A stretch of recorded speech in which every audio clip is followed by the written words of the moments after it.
In this video, I will cover a question I often get in my medical practice. Does visual snow get worse over time? I'll explain the 3 processes involved with insights from my research and clinical experience. I will then discuss how to use this understanding to improve this condition, and finally share resources that would be helpful if you have this condition. So let's get started.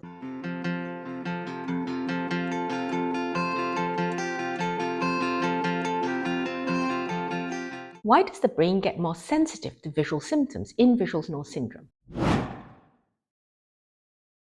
Firstly, a helpful way to think about it is that we have a brain network that helps us filter out information that is relevant or not relevant. It's called the Salience Network. For example, in people who have visual snow syndrome, they often describe the symptom of after images, floaters, or static, and a whole variety. This can be seen very briefly or transiently in people who don't have visual snow syndrome.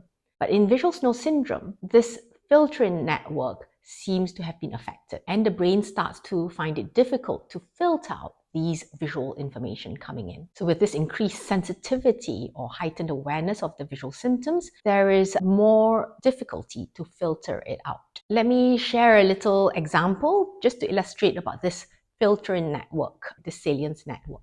Let's say you are doing something that's really engaging, say watching a movie, reading a good book, playing a computer game, and then somebody comes into the room and says something to you. You may be so absorbed in what you're doing that you didn't hear them come in or even what they say. This is part of the example of how it's possible for our brain to tune in or tune out what we don't think is relevant. In people with visual snow syndrome, it's hard to tune out the visual symptoms that is commonly experienced in people who don't have the condition visual snow syndrome. And this filtering network or Salience network can be affected by a few things, such as migraines, concussion, sleep deprivation, insomnia, health anxiety, heightened stress. All these can affect the Salience network, our ability to tune in or tune out things. It is very common when I see people in my clinics that they tell me the time when everything started may have been related to a period where it could be linked with one of these factors. Not necessarily, but certainly very often. The second brain process or brain network involved is called the attention network. This example in relation to visual snow syndrome could start with somebody noticing a floater or seeing the static. And when they start noticing it, it's a case of trying to pay attention to what it is, because very understandably, they may want to understand what exactly they're seeing so that they can explain it to their healthcare professionals to get to a diagnosis. And then over time, there could also be the development of a habit of paying attention to the visual symptoms, or a checking type habit. So people have told me things like when they first wake up in the morning, they may open their eyes and look to see whether the symptoms are still there. When they are leaving their home, they do a quick check, looking up to the sky, trying to see how troublesome it could be that day. Do they need to bring their sunglasses? And various types of behaviors that becomes a habit over time. And the third process involved is this brain network called the default mode network. Another way to think of the default mode network, it's like the brain's screensaver. So it's a thing that's running in the background when you're not doing anything very specific. In the situation of visual snow syndrome, for example, there is this background awareness and concern about this ongoing visual symptoms. And this creates a situation where the body's much more aware. And because of the understandable concern, there's a heightened sense of threat or danger about the symptoms. Very understandable. People do ask me questions like, oh, I'm worried that this is worsening. I'm worried that this would make me go blind. All very understandable concerns. And it's all part of the background running of this brain network, the default mode network. And together, these 3 processes, the filtering in or out of visual symptoms, the Salience network, the attention network, which then brings more attention to visual symptoms, making it harder to filter out the visual symptoms. And thirdly, the default mode network, which is the background sense of something is wrong, which leads on to a very understandable sense of threat or danger going on with regards to their symptoms. So the concept of these three networks, I've written it in a research paper and I'll link it somewhere below, which may be helpful for your healthcare professionals if you wish to share this with them. We noticed this as part of our research using mindfulness-based approaches to help treat visual snow syndrome. And what's really exciting from the first research work that we published was that with the mindfulness-based approaches, there was an improvement with the symptom score when people with visual snow syndrome, the participants in the study, rated it on a questionnaire scale.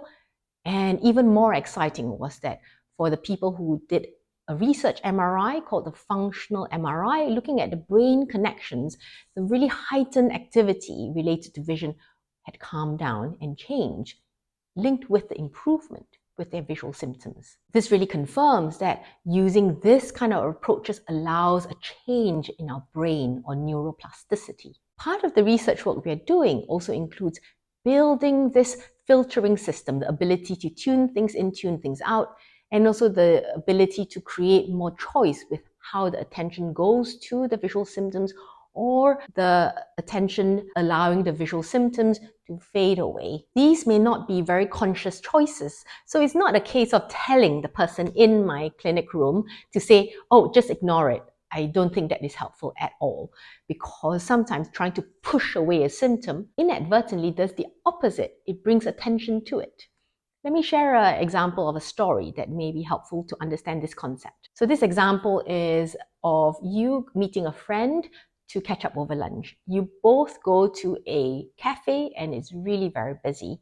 There is one table where a man with a dog is sitting, and you sit on the table, just a couple of tables away, and the man with the dog is behind you.